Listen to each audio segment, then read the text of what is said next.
Hey guys, what's up? It's Veronica here from Young Post, and today we have the honor of doing the interview with one of the headliners of this year, Mo. Can you please say hi to everyone? Hello.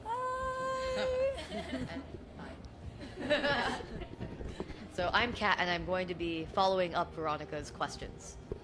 Awesome. So let's kick things off a little bit. So I was wondering, so you have written so many hit singles, not only for yourself, but also for other artists. Do you have a specific way of writing your lyrics? Because I feel like they create such a rhythm in itself. It's so like syncopated.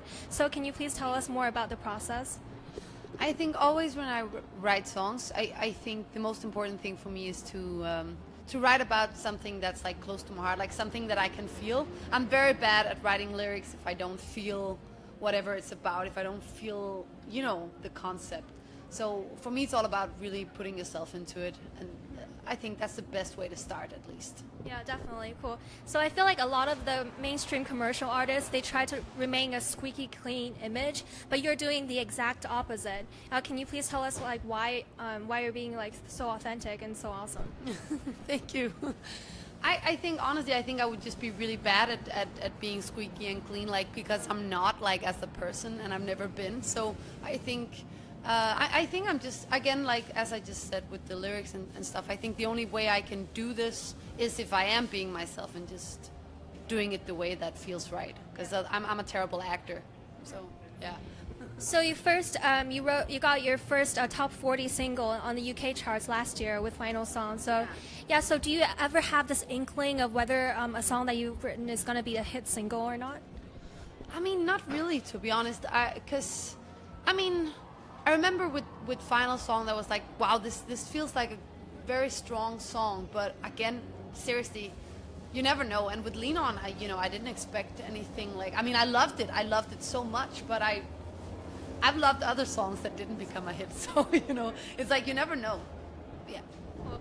So some of you might not know this, but Mo is actually from Denmark, right? Yeah. So I was just in Norway a couple of months ago, and I went to the Bergenfest, and I really see that the Scandinavian or the Nordic countries and the musicians there, their music is developing like rapidly.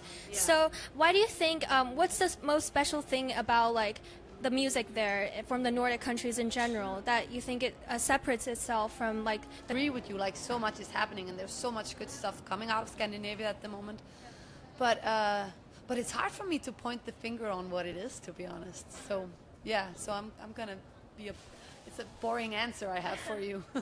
So obviously you've done like tremendously well all across the world, like internationally. So, but a lot of the local artists here in Hong Kong, they feel like it's really hard for them to break into the international market. Yeah. So do you have any advice for them?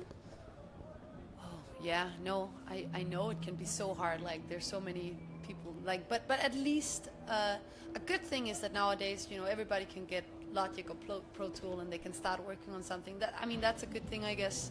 But honestly, I think the best advice, again, that I would give is just to not try to copy whatever is out there and try to be something that you're not, just because, like, oh, that's the way to fame. Like, I really don't believe in that. Like, that have never worked for me.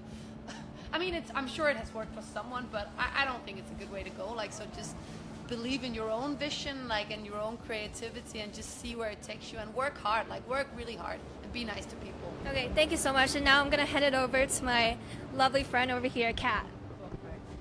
Hello. You are a tough act to follow, Veronica. I feel now that some of my questions are inadequate. But of course, thank you for joining us. If you are only just clicking into this, this is our Young Post live coverage of an interview with our good friend Mo. Hey. Hi. And I'm just going to be following up our Veronica's questions with some more of my own, I guess. So give me a moment. All right, Mo. The Guardian, the newspaper, has described your music as, well, for what Mo lacks in originality, she makes up for in warlike ardor. Warlike ardor. Wow.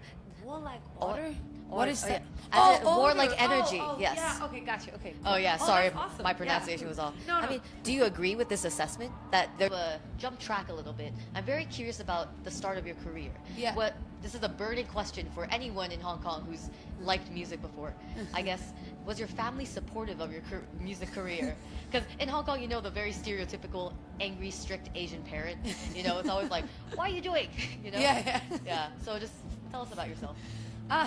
Well, I mean, I think, to be honest, I think my parents, they were like, oh, great that you have a hobby that you love. Like, that's awesome for you. But, like, I don't think they were, like, really, you know, I didn't think they would had imagined that I was going to make a career out of it, you know? Like, I think it was just like, oh, it's great that you have, you know, a hobby and you have some good friends in your hobby. That's great.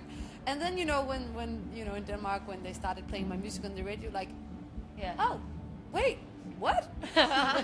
Like, oh, oh, cool. you're good. Yeah.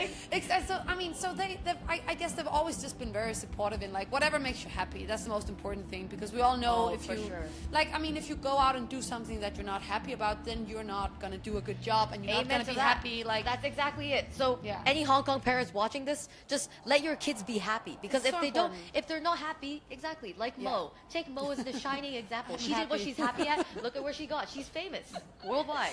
Just saying. Got a good point there. All right, so I guess just to continue on that, for all our young Hong Kong viewers, any tips for aspiring musicians? Like, how do you achieve that kind of work-life balance when you're practicing your music and you also have a life, you know? Yeah. Oh, yeah. Huh. I mean, again, if you love doing what you do, if you love doing music or art or acting, whatever, like whatever, actually, it can be anything. Like, but then just like, you know, then that's a reward in itself, of course, that you are actually able to do that. But you have to work really hard, of course. And then again, as we also just talked about, you have to be yourself in it, I think. Oh, definitely. And like, and really be true to it. You don't have to change yourself to be like, oh, this is the way to do it. This is the right way. We live in a time where people love when people break the borders and do something different. Like, so that's just be you. Like, I really believe in that. So I guess just for any viewers joining us now, this is the Young Post, our live coverage of an interview with Mo. You might know her, or at least you've heard of her from the song Lean On by Major Lazer. Just say hi. Woo! I'm just saying. Your most recent music video actually came out a week ago, right? Remind us? Yeah, like a week or two. How's it like? Just, I guess, how do you like the choreography? Like, I noticed that you have a very unique style of dancing. How did you come up with it? Like my own dancing? Well, I mean, I think honestly, I've always like saw myself as a very bad dancer.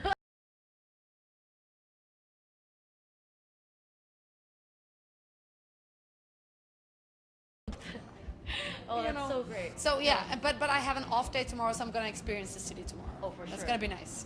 Yeah. All right, so that pretty much wraps it up for our interview. It was so nice speaking with you, and I'm sure, Ronnie, any closing words? Sure. Well, I hope you'll have an amazing night headlining the show tonight, and we're so happy to have you here in Hong Kong, and hopefully we'll be able to see you live sometime soon this year. Okay, that's it for our interview, guys. Thank you so much for tuning in. See you next time. Bye.